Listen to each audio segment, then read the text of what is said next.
So today I want to talk about lying, and not only lying to other people, which also affects your confidence, but lying to yourself. And let me get into that. We constantly lie to ourselves, make up excuses about things, not tell ourselves the hard truths because it's easier that way, and it makes us more comfortable because we don't have to admit it to ourselves. So I don't know about you, but personally, when I lie, I feel like my confidence goes down because I don't have that much trust in my word. I feel like it's guilty, and it doesn't matter if people believe that. What matters is that I know that it was a lie. What matters is that I know that I just lied to myself or I just lied to someone. So yeah, they might believe that, but to what extent are you that focused on someone else's opinion of yourself than yourself?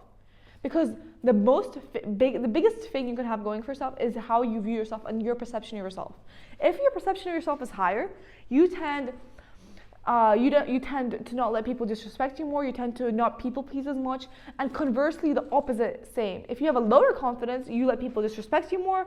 You people please more. You feel less motivated to do things because you feel like you don't deserve things, and shit like this. So I would say lying definitely plays into your confidence about yourself, and lying into a more emotional and more inner state, because you have to separate your feelings about yourself to how people view you. If you're confident within yourself, if someone says a nasty remark at you or being like, oh, like you're just not committed to things, but you personally know that you are committed to something, then it won't affect you. You won't be overthinking it like constantly. It won't affect your subconscious mind. And a lot of these comments from other people, they stick in our subconscious mind. So the more confident you are, the less that's gonna stick. And to some extent, it's always gonna happen. And obviously, it's gonna depend on who's giving that comment, because if it's someone close, it's more likely to be correct.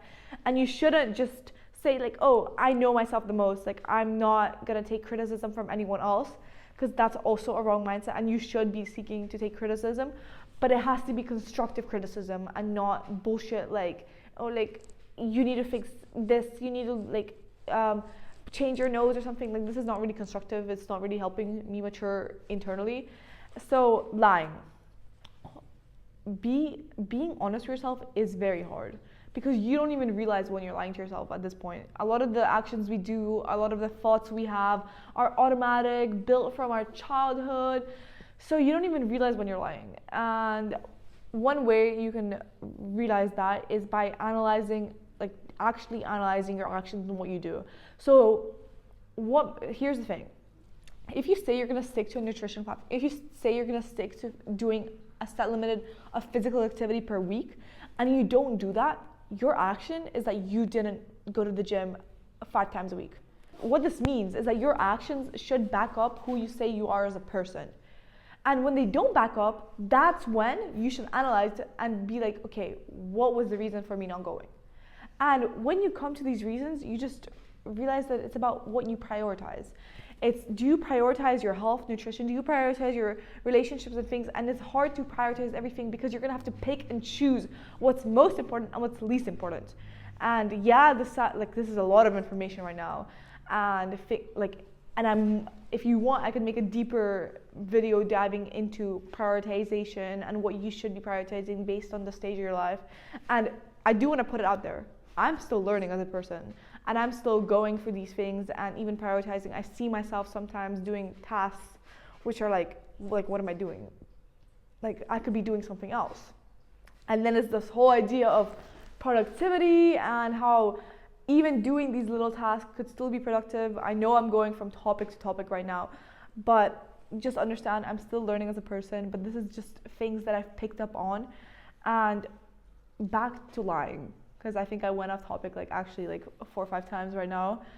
But yeah, so be honest to yourself, and with these actions, they will tell you if you've stuck to something and what the reason for that was. And if you're legit making yourself live in denial about being like, oh, like I'll start next Monday, like I won't do that, you are just lying to yourself.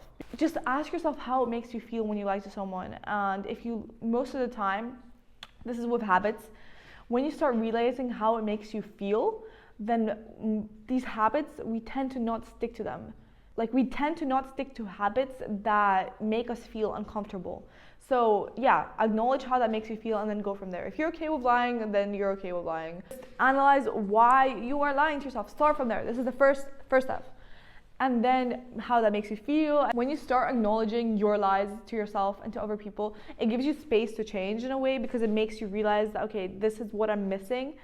And these excuses, like for example, if I don't go to the gym and I'm saying that I just cannot be asked, what I'm missing is motivation and I'm missing discipline. And then once you start realizing that, then you kind of force yourself to like do it to prove to yourself in a way, because you're like, okay, like this is what I'm doing. Is this the kind of person I want to be? If I'm trying to better myself for self-growth, for self-development, that's not the kind of person that I would want to be. So you kind of force yourself to do that. So yeah, acknowledging all this shit, it's the starting block from there. So hopefully you guys learned something today.